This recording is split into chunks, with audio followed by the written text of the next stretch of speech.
एक भाई बहन का रिश्ता बहुत खूबसूरत होता है। शायद इसीलिए कभी ना रोने वाला भाई अपनी बहन की विदाई में जरूर रोता है। लेकिन आज की ये कहानी सुनकर शायद आप हैरान रह जाओगे कि किस तरीके से भाई एक रक्षक की जगह भक्षक बन गया। ये कहानी है छत्तीसगढ़ से एक 13 साल की लड़की की, जिसका नाम हम नहीं बता सकते। तो एक लड़की थी जिसे तस्वीरें बनाना बहुत अच्छा लगता था। कभी आसमान रंगों में उतार देती थी, कभी कृष्ण की हूबहू तस्वीर बना देती थी। अभी उसकी उम्र बस 14 साल की थी, इसलिए इस समाज की बेड़ियों से अनजान थी। वो जो लड़की सबकी पेंटिंग बना देती है, वही ना, यही उसकी पहचान थी। छोटी छोटी बातों पे बहुत रोती थी और जब बोलती थी तो चुप ही नहीं होती थी। चेहरे का रंग बहुत गोरा था, आंखों का रंग भूरा था। इतनी खूबसूरत थी कि मोहल्ले के हर एक अंकल तक ने उसे घूरा था। 14 साल का बच्चा कितना मासूम होता है ये तो सब जानते हैं, पर वो एक लड़की थी जिसका जिस्म निखर चुका था, तो लोग कहाँ मानते हैं। खैर, अपनी मासूमियत के मोतियों को अश्कों से सिया था और भगवान ने उसे तोहफे में एक भाई भी दिया था। हाँ, उसका भाई 15 साल का था, उससे सिर्फ 1 साल बड़ा। सच में भाई बहन का रिश्ता बहुत खूबसूरत होता है और सबसे पवित्र होता है। चाहे कुछ भी हो जाए, एक भाई अपनी बहन के बारे में ना तो कभी गलत सोच सकता, ना उसके बारे में कभी गलत सुन सकता। हमारे देश में आधी लड़ाइयाँ तो इसीलिए होती है कि तूने मुझे बहन की गाली कैसे दी। खैर, ना जाने भगवान सबको गरीबी क्यों दे देते हैं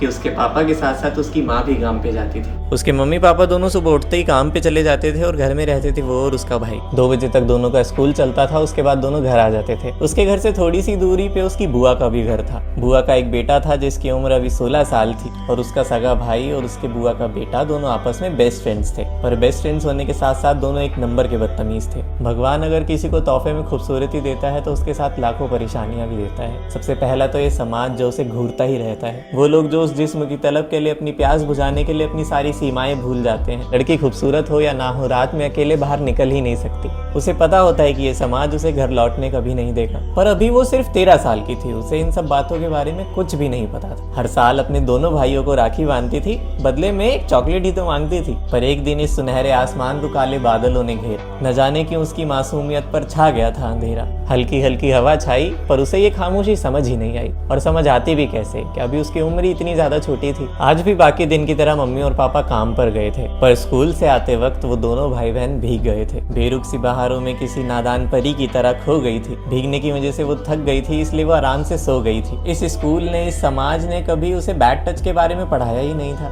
क्या अच्छा क्या बुरा कभी किसी ने समझाया ही नहीं था। ख्यालों में खोकर किसी को अपना देखने लगी। गहरी नींद में अचानक सपना देखने लगी। सपने में कोई उसका सीना दबा रहा था, पीछे से पकड़कर कोई गले लगा रहा था। हसीन बारिशों का वादा थोड़ा सच्चा लग रहा था। ये क्योंकि एक सपना था, इसीलिए उसे भी ये सब थोड़ा अच्छा लग रहा था। ये नरम नरम सा एहसास उसे आज पहली बार हुआ था। उसके कोमल से बदन को कोई स्पर्श कर रहा था, उसकी खूबसूरती को कोई महका रहा था। वो अनजान थी कि ये सपना नहीं, हकीकत है कि उसे कोई गले लगा रहा था। मानो कोई उसे प्यार से सहला रहा था, अपनी बातों में उसे बहका रहा था। प्यार, इकरार, एतबार की ताबीरों को तोड़ रहा था। कोई मासूम से शरीर को जिस्म में तोल रहा था। उसके बदन के एक एक हिस्से का स्पर्श लगाने लगा और अचानक उसे महसूस हुआ कि वो हाथ कमर के नीचे जाने लगा। अभी भी वो गहरी नींद में खोई हुई थी, ना चाहते हुए भी अभी भी वो सोई हुई थी। हल्की हल्की हवा छा रही थी, आज बारिश बहुत तेज आ रही थी। ये सपना अब तक अच्छा लग रहा था, लेकिन अब उसे थोड़ा अजीब लगने लगा था। ये खुशबू बड़ी जानी पहचानी सी थी कि मानो कोई अपना करीब लगने लगा था। उस दिन सर्द हवाएं बहुत तेज थी तो उन हवाओं में ऐंठ गई।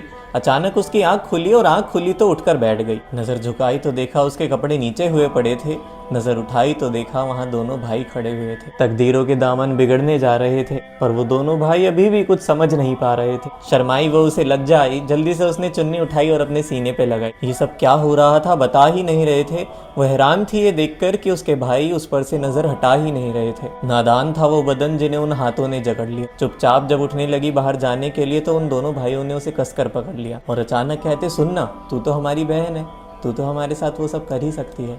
कोई बात नहीं, हम किसी को नहीं बताएंगे। वो घबराई, डर गई और उसने चिल्लाकर बोला कि मैं मम्मी को बता दूंगी। और तू यहाँ क्या कर रहा है, जल्दी से घर जा वरना बुआ को बता दूंगी। ये मासूमियत के दामन पहेलियों में फंसने लगे। दोनों ने एक दूसरे को देखा और दोनों हंसने लगे। एक ने उसका बदन पकड़ा, एक ने उसके कपड़े हटाए। इतनी सी उम्र में ऐसा काम करते हुए वो बिल्कुल ना घबराए। एक ने उसके मुंह पे हाथ रखा, एक ने उसका सीना दबाया। एक एक करके दोनों ने उसके जिस्म को अपने गले लगाया। वो रोती रही मगर उसके आंसुओं को नजरअंदाज करते रहे। भुलाकर वो रिश्ता अपनी सगी बहन के साथ ये सब वो करते रहे। ये बेड़ियां कैसी थी जो अपनों ने फरेब बंद कर लगाई। इतना कम था कि उन दोनों ने उसकी वीडियो तक बनाई। कहते अगर मम्मी या पापा को बताया तो तेरी ये वीडियो हम सोशल मीडिया पे डाल देंगे। मम्मी को सबसे ज्यादा क्या पसंद है, तेरा कैरेक्टर। उछाल देंगे। जब लम्हा थम गया, आंसू बहने रुक गए, आखिर उस जगह पर उसका भाई था, इसीलिए किसी को कुछ नहीं बोला। एक दिन जब उसके पीरियड्स चल रहे थे तो उसने अपने दोनों भाइयों को मना किया कि नहीं आज मैं ये सब नहीं कर सकती। उसने प्यार से कहा कि भाई आज रहने देते हैं ना, पर वो नहीं माना। तो बेशर्मी की हदें पार करके उसके दोनों भाइयों ने उसके मुंह पर एक इमोजी लगाकर वो क्लिप सोशल मीडिया पे पोस्ट कर दी। जब उसने अपनी आंखों से देखा कि वो सच में पोस्ट कर चुका है तो उसने अपना जिस्म अपने आप ही उसको परोस दिया और उस दिन के बाद से कभी उसे मना ही नहीं किया। ऐसा क्या गुनाह था जो बेवजह कर दिया था? ये कैसी आंधी थी जिसने सब तबाह कर दिया था? इन बहारों के दामन उन आंधियों पर फिसल गए। दोनों ने अपनी जिस्म की प्यास बुझाई और निकल गए। मैं खुद हैरान हूँ ये सुनकर कि वो 15 से 16 साल के बच्चे अपनी बहन के साथ ये सब कैसे कर सकते हैं। लेकिन ये सब बिल्कुल सच था। उसके दोनों भाई मिलकर उसे कुछ तस्वीरें दिखाते थे। जब घर पे कोई नहीं होता था तो रोज आकर उसका सीना दबाते थे। ये भोलेपन और मासूमियत की कैसी इबादत हो गई। कहते हुए रूह कांप रही है, पर उसे अब इन चीजों की आदत हो गई। क्या करती, आखिर किस्मत का सिक्का ही खराब था। वो अपनी माँ को भी कुछ नहीं बता सकती थी, आखिर इज्जत का सवाल था। अपने दिल पे लगे गहरे जख्म वो किसी को नहीं दिखाती।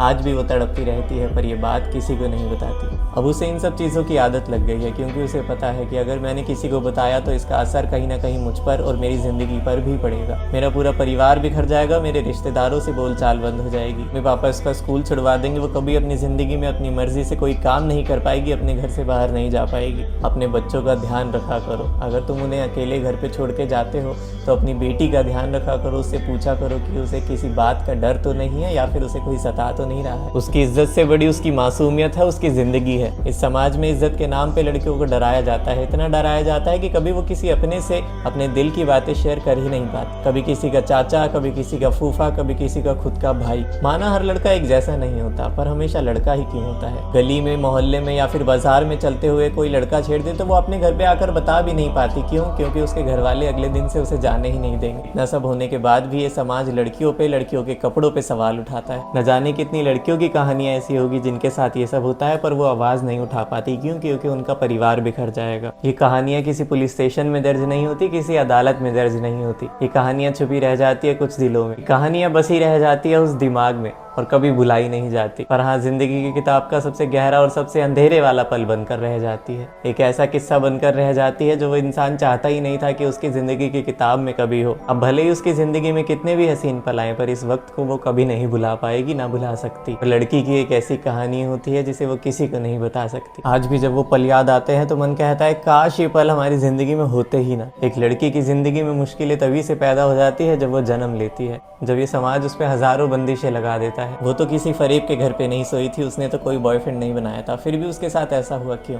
क्या वजह थी? वो सिर्फ 14 साल की थी और उसका भाई भी ज़्यादा उम्र का नहीं, सिर्फ 15 साल का और 16 साल का था। ये गलती थी उस समाज की, उस इंस्टाग्राम की, जो ये सब चीज़ों को प्रमोट करके दिखाता है, छोटे छोटे बच्चों को बिगाड़ता है। पर अपने लिए आवाज़ उठाया करो, अपनी ज़िंदगी के लिए आवाज़ उठाया करो। एक भाई बहन का रिश्ता बहुत खूबसूरत होता है, उसे संजोए रखना, हमेशा अपनी बहन की हमेशा रक्षा करना। खैर, ये कहानी या फिर मेरे एफर्ट्स आपको थोड़े बहुत भी ठीक लगे हों तो प्लीज़ मेरा चैनल सब्सक्राइब ज़रूर करके जाना और कमेंट्स में अपनी राय ज़रूर देना।